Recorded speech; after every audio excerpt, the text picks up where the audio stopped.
네, 오늘은 정직한 의심자라는 제목을 가지고 예수님의 제자 중 한 사람인 도마에 대해서 함께 살펴보고자 합니다.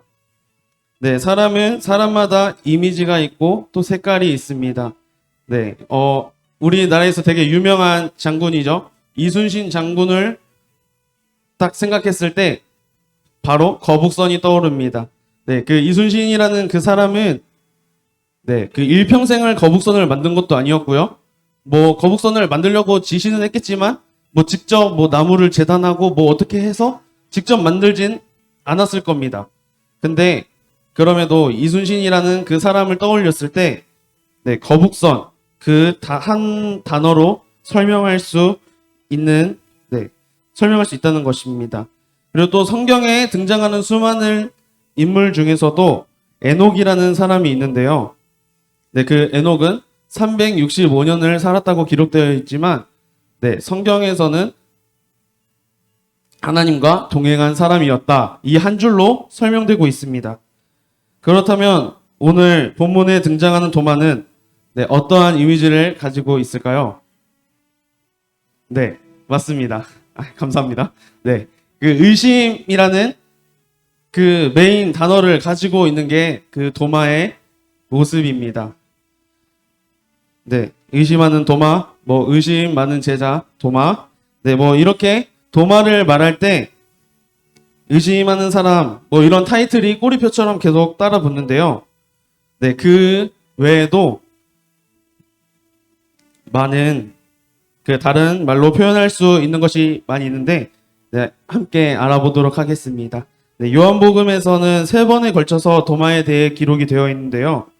네, 같이 말씀을 보면서 네, 알아보길 원합니다. 네, 첫 번째는 불같은 열정, 용기를 가진 도마입니다. 네, 불같은 성격 이렇게 말하면 딱 떠오르는 사람이 있죠? 네, 베드로입니다. 네, 베드로는 그 예수님을 잡으러 온 사람의 귀를 칼로 쳐서 떨어뜨릴 만큼 그렇게 네, 불같은 성격을 가지고 있는 사람이었습니다. 근데 그 도마 역시 베드로에 못지않은 그런 불같은 성격을 가지고 있었는데 조금 결은 다르지만 네, 그런 도마의 모습 속에서도 그런 불같고 좀 용맹하고 담대하고 이런 성격을 볼 수 있는 부분이 있습니다. 네, 성경 한 구절 같이 읽어보도록 하겠습니다. 요한복음 11장 16절 말씀입니다. 네, 여기 화면에 있으니까 같이 한번 읽어보면 좋을 것 같습니다. 네, 디도모라고도 하는 도마가 다른 제자들에게 말하되 우리도 주와 함께 죽으러 가자 아니라 아멘. 네, 요한복음 11장의 배경은 예수님께서 예루살렘에 복음을 전하는데 네, 이를 들은 사람들은 되게 호의적이지 않았습니다. 네, 뭐 호의적인 수준이 아니라요. 그냥 예수님이 복음을 전하는 것에 불쾌하면서 반대했던 사람들이었고요. 또 심지어 그런 예수님을 향해 돌을 들어서 치려고 하는 수준에까지 이르렀습니다. 네, 예수님께서는 이들을 피해서 베레아 지역으로 피신해 있었고요. 근데 그 피신해 있는 시간 중에 네, 예수님께서 사랑하는 이라고 기록되어 있죠. 나사로가 죽어가고 있다는 소식을 들었습니다. 그리고 이틀 동안 더 그곳에 머물러 있었고요. 그 나사로가 죽은 이후에 다시 예루살렘으로 네, 넘어가서 유대 땅에 가서 넘어가서 그 죽은 나사로를 살리시는 그 내용이 요한복음 11장에 담겨 있는 내용입니다. 네. 네, 예수님께서는 그 유대 땅에서 그러한 수모를 겪으셨음에도 불구하고 죽을 뻔한 위험을 겪으셨음에도 불구하고 그 나사로를 살리기 위해서 유대 땅으로 넘어가고자 하셨습니다. 근데 이에 예수님께서 넘어가고자 하셨을 때 그 반응을 본 제자들은 네, 그 이전에 있었던 것들이 트라우마로 남았는지 되게 머뭇거리며 주저하는 모습들을 보여주고 있습니다. 근데 이때 도마가 말을 합니다. 이 도마의 발언에 용기 있는 모습, 불같은 그러한 모습을 볼 수 있는데요. 네, 그런 주저하고 있는 제자들에게 도마는 이렇게 말합니다. 우리도 주와 함께 죽으러 가자.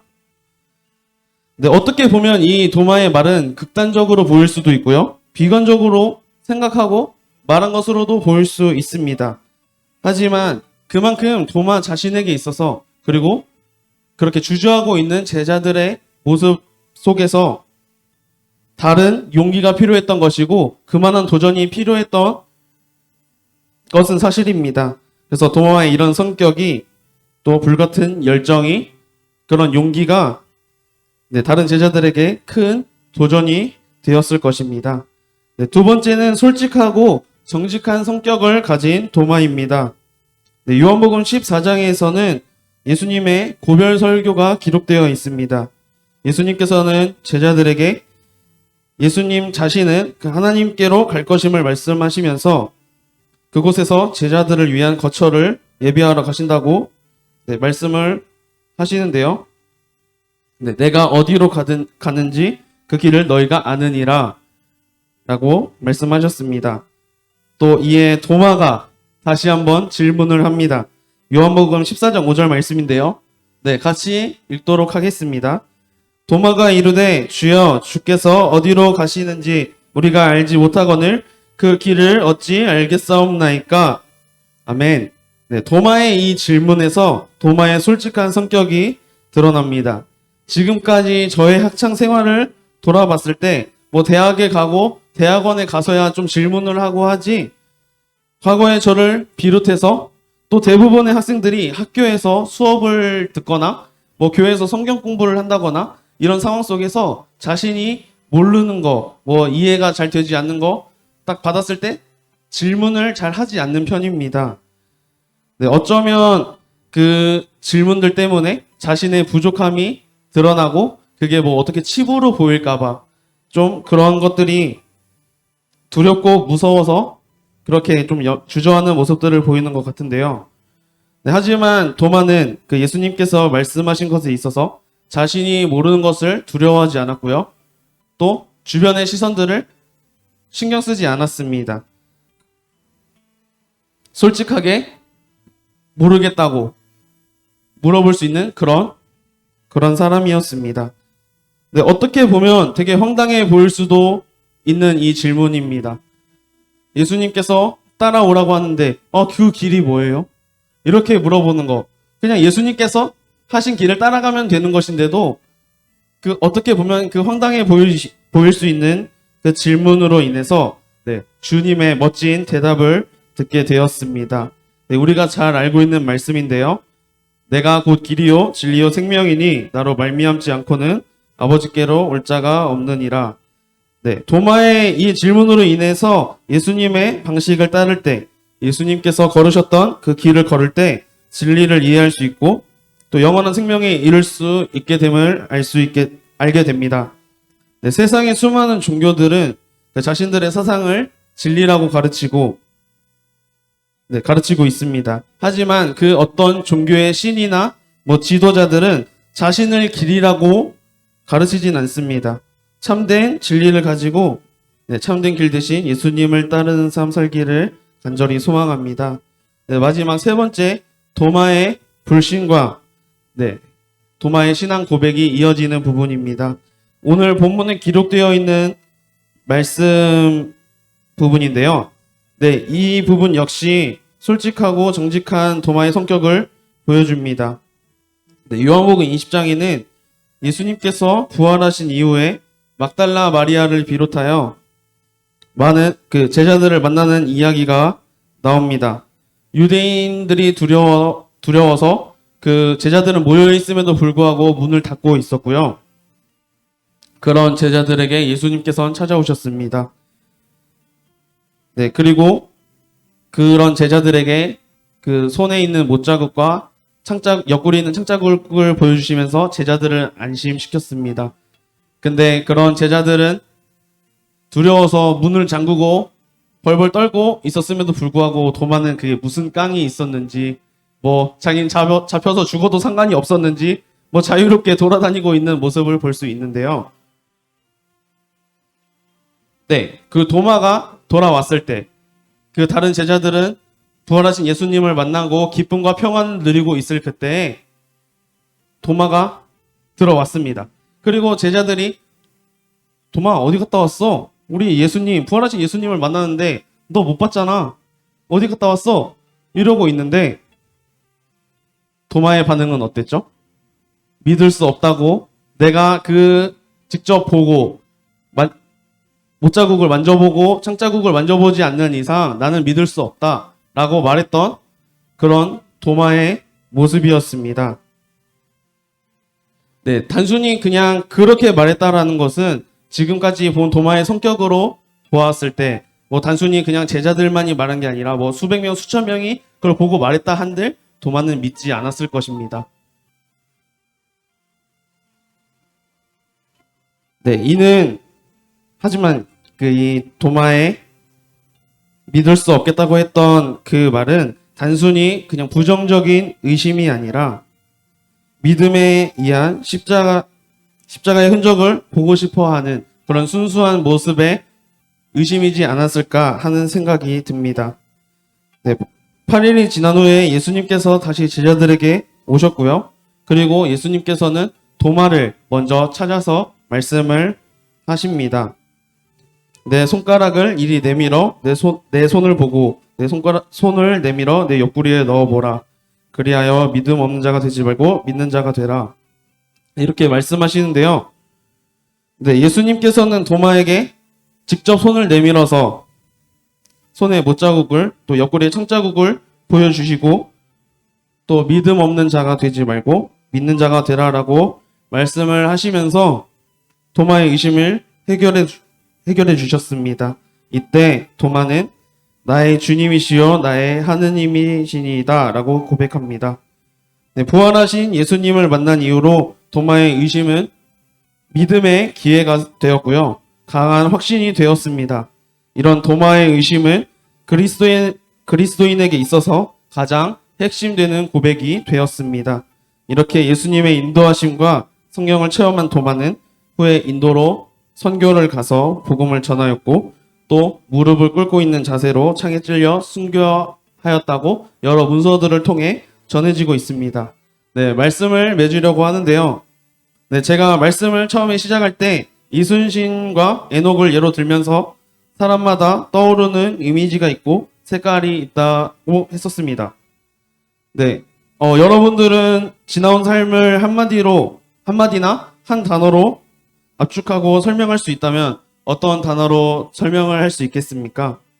뭐 혹시라도 탐욕, 뭐 교만, 게으름, 뭐 이런 부정적인 단어들로 압축되는 일이 없기를 바랍니다. 혹여나 지난 과거들이 그러한 단어들로밖에 규정을 지을 수 없는 삶이라면 날마다 새롭게 해주시는 예수 그리스도를 경험하심으로 말미암아 또 아름다운 단어로 맺어지길 간절히 소망합니다. 네, 제가 예전에 말씀을 나누던 중에 예수님을 만나 변화된 사울에 대해서 말하면서 이런 메시지를 남긴 적이 있습니다. 네, 이름이 사울인지 바울인지는 전혀 중요하지 않습니다. 우리에게 있어서 더욱 중요한 것은 예수님을 만나고 성령님을 경험하고 어떠한 사람이 되었는가, 내가 과거에 어떤 사람이었는지가 아니라 지금 그리고 앞으로 살아갈 것에 있어서 어떤 사람인지가 더 중요한 것입니다. 네, 도마는 우리도 주와 함께 죽으러 가자라고 말할 만큼 예수님을 따라가고 싶은 마음이 가득한 사람이었습니다.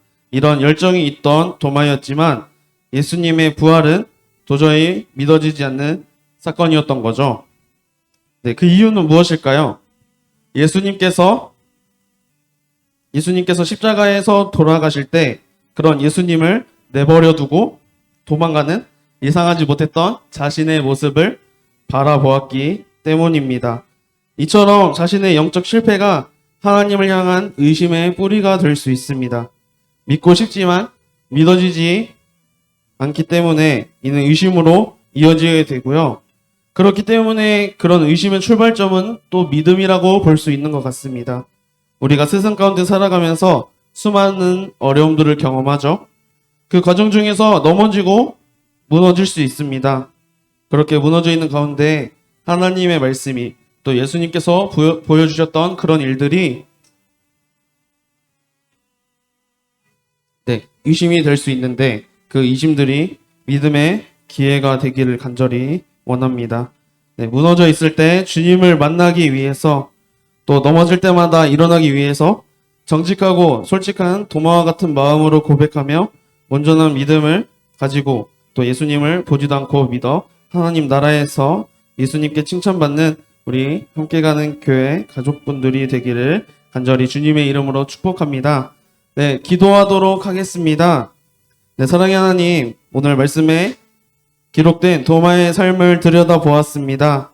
우리에게 있어서 이전까지 도마의 모습은 그저 의심하는 사람에 불과했습니다. 하지만 그런 도마의 신앙을 배우고자 합니다. 누구보다 열정을 가지고 있었고 예수님의 길을 걷고자 했던 신앙, 솔직하고 정직한 또 순수한 신앙, 비록 의심하긴 하였지만 부활하신 예수님을 경험하고 의심이 고백으로 변한 그 신앙을 우리도 본받고 우리도 가지길 소망합니다. 주님 허락하여 주시고 함께 해주세요. 사랑합니다. 감사합니다. 예수님의 이름으로 기도합니다. 아멘.